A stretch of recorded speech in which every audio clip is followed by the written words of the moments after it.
Welcome to the deep dive.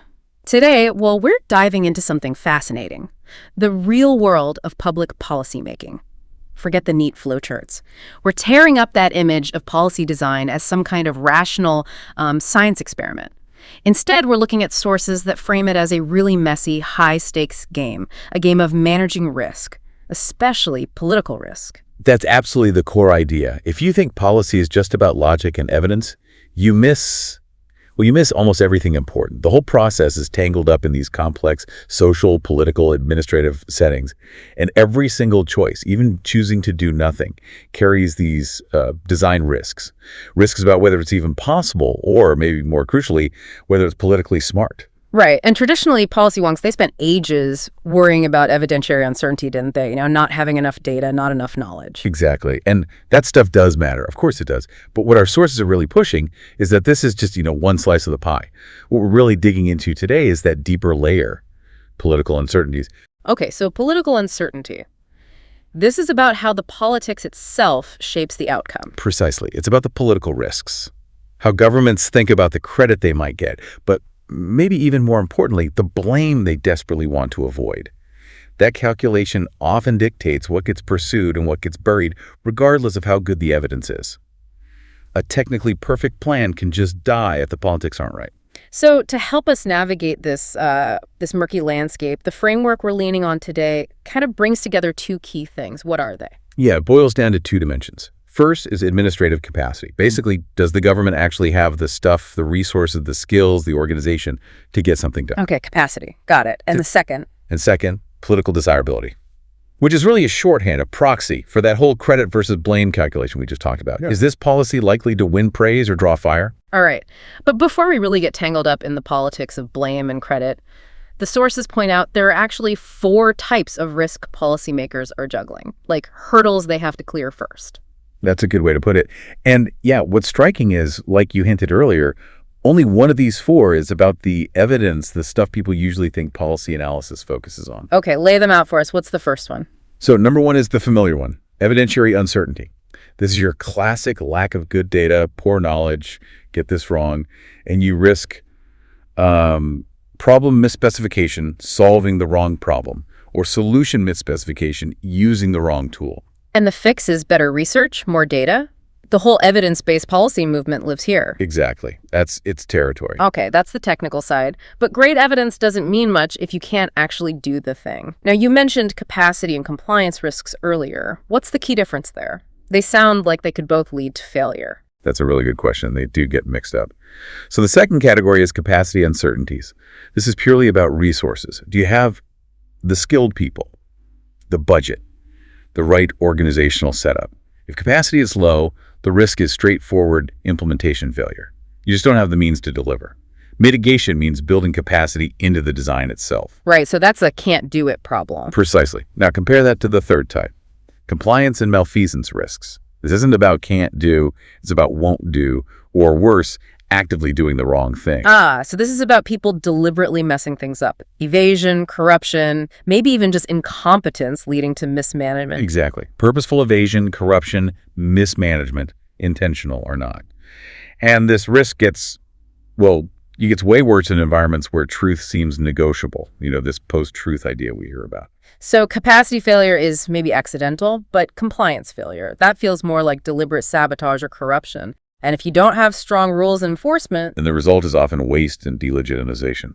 People lose faith in the whole system. Okay. Which brings us to the fourth category, the big one for today's discussion. Yes, the fourth, and often the most powerful driver, political uncertainties. This is where that blame and credit game really lives. It explains why sometimes perfectly good evidence just gets ignored. The risk here is that the policy gets blocked or warped by political interference, electoral cycles, or sometimes just a blunt decision to ignore expertise because the right answer is politically unpopular or too expensive right now. This is where it gets really fascinating and maybe a little cynical. When we talk political risk, it sounds like a cold, hard calculation of political profit and loss. It's all about the credit and maybe more so the blame. That's the core concept the sources really hammer home. Every action, or even a very deliberate inaction, is weighed against this balance of expected credit and blame. And it's not just about winning the next election, though that's part of it.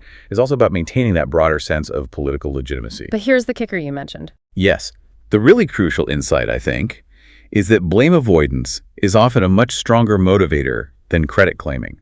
Governments, or maybe individual decision makers, are frequently more driven by the fear of getting blamed than by the prospect of getting praised. So survival over achievement, almost. Dodging the negative headlines is more important than getting positive ones. Wow. Okay, if avoiding blame is that central, what kind of tactics do they use? What does this look like in practice? Well, Christopher Hood identified a couple of key strategies. The most obvious one is what he called the presentational strategy. This is basically spin. The daily news cycle fodder. Exactly. Using communication, messaging, PR, whatever it takes to frame this situation in a way that minimizes or deflects blame. It's about managing perception, sometimes quite divorced from the facts on the ground. Okay, that's spin. What's the other one? You mentioned blame subgames. That sounds darker. It can be. Blame subgames are about actively shifting blame onto others. This might mean targeting specific groups, maybe vulnerable ones, or political opponents. It's basically scapegoating, designing the narrative, maybe even the policy language itself, to point the finger elsewhere away from the actual decision makers. And the sheer complexity of modern government actually helps them do this, doesn't it? All those departments and agencies? Oh, absolutely. It's perfect for blame dilution. They leverage what political scientists call principal-agent networks. Think of the chain of command. The minister, the principal, gives a task to a department head, an agent, who passes it down the line. If things go wrong way down the chain, well, the minister can just point downwards and say, it was an operational failure, my agents didn't deliver. The blame gets diffused, lost in the bureaucracy. It rarely makes it back to the top. Wow, okay. The bureaucracy as a blame shield. That definitely reframes how you might look at government responses. So if this blame credit calculus is the real engine, how does it connect back to those other factors like capacity? How does it determine the kind of action or inaction we actually see? This is where that matrix comes in really handy. It plots resource availability, basically, capacity against political desirability, which is our proxy for that credit-blame balance. Remember, low desirability means high expected blame or just very little expected credit. High desirability means the political wins feel favorable. Okay, let's walk through the quadrants. What happens when you have low capacity and low political desirability? Not much chance of getting things done and not much political reason to try. That's the sweet spot for inaction. It's often the preferred strategy when the political risks seem high and there's no obvious credit to be gained. Doing nothing becomes the safest political bet. It lets decision makers avoid responsibility, even if major problems just fester. You know, the sources mention long delays on huge issues like climate change as examples of this kind of strategic inaction, at least historically. But governments can't just do nothing forever, right? Eventually the pressure builds. So what if capacity is still low, but public demand spikes? Suddenly, it's politically desirable to be seen doing something. Then you shift into the realm of symbolic action. This is where you see a lot of noise, a lot of communication, press releases, announcements, task forces, but very little actual concrete change. This is the home of what the sources call placebo policies, or my favorite term, Potemkin policies. Potemkin policies. Like at the fake villages. Yeah. So policies actually designed to look good but achieve little, pretty much. They're crafted to create the appearance of decisive action. It helps mask the fact that the government either doesn't have the capacity to do more or sometimes is afraid that real effective action would actually attract more blame than doing nothing.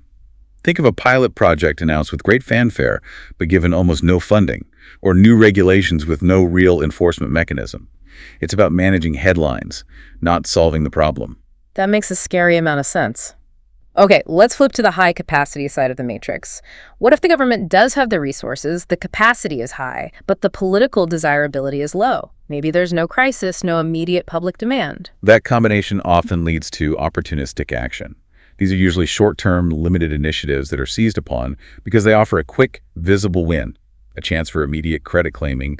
They have the resources, they spot a chance to look good, so they take it, even if it wasn't part of a long-term plan. This often correlates with the electoral cycle or the political business cycle. Right, like suddenly fixing potholes or announcing a small tax cut just before an election. Exactly that kind of thing. And while, fixing potholes is good, the sources flag this as potentially bad risk for serious policy. Why? because it can lead to policy overreactions or spending on things that aren't the best use of resources long term. It prioritizes the quick photo op over sound, strategic governance. Which leaves us with the final quadrant, high capacity and high political desirability. They have the means, and there's a strong political reason to act. It sounds like where the real governing should happen, right? This is the territory of concrete action. We're talking about planned, serious efforts designed to make a real long-term difference. Big infrastructure projects, major reforms, significant social programs. But here's the paradox. Even though this looks like the ideal scenario, this type of action is often the most complex and carry the highest levels of political risk for the government initiating it. Wait, high capacity, high desirability. Shouldn't that be the easiest? Why is concrete action the most politically dangerous? It often comes down to time, temporal risk. Think about a massive, multi-decade infrastructure project. The government that approves it, that starts it, they bear all the upfront political pain, the arguments, the disruption, the huge financial commitment. But the payoff, the ribbon-cutting ceremony, that might happen years, even decades later, under a completely different government. So the initial decision makers take the heat, but someone else gets the credit. The timing mismatch. That makes it tough to claim victory. So if they have to undertake these big, risky, concrete actions, how do they try to manage that political risk? How do they use the policy design itself to kind of shift the blame or cost? Well, the sources point to a couple of common tactics embedded right in the design. One is pretty straightforward, breaking up the action. Turn one massive, scary project into a series of smaller, less noticeable steps.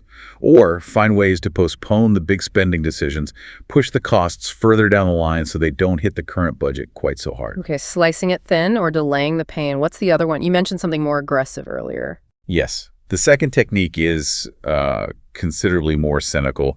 It's what the sources refer to as the poison pill. This is where a government deliberately structures a long-term project, often it's financing, so that the really big costs hit much later, specifically when they expect a different government to be in power. Whoa. So they're intentionally setting up their successors to face a financial crunch. That sounds borderline hostile. Is it just about delaying the bills, or is it more calculated? It's often more calculated than just delaying. It might involve structuring contracts so that initial years look affordable, but huge costs like, say, locked-in pay raises or final procurement costs are scheduled to explode in year 5 or 10. The unspoken intent can be to create such a fiscal mess for the next administration that it undermines them, forces them into unpopular cuts, and allows the original government to say, see, we managed things fine, they created the crisis. They essentially hand over a ticking time bomb. That's quite a tactic. Okay. Pulling this all together, what's the big takeaway for us, for you listening? It seems this deep dive really underscores that policy isn't just technical. It's fundamentally about managing political risk, and maybe, more than anything, driven by this incredibly powerful impulse to avoid blame. We really need to keep this political side in mind when we look at government actions. And that raises a really important point, doesn't it? If we accept that politics inevitably shapes policy this intensely, then maybe we need to invest just as much in understanding and managing political risk as we do in gathering evidence. Building expertise in political risk analysis right at the policy design stage might actually be key to getting better, more robust policies that can actually survive the political battlefield. So, this framework we've discussed, it really gives you a new lens, doesn't it? Policy design involves intentional choices. Next time you see a big government announcement, or maybe a sudden stop to something controversial, ask yourself, is this genuinely concrete action, a calculated risk for future credit? Or could it be a very clever symbolic action, a Potemkin policy designed to look good while achieving little? Or is that funding structure maybe hiding a poison pill for whoever comes next? Hopefully this gives you some tools to decode the potential hidden motives behind what governments do and, just as importantly, what they don't do. We certainly hope this deep dive helps you think about public policy and governance in maybe a slightly different, more nuanced way. Thank you for joining us for the deep dive.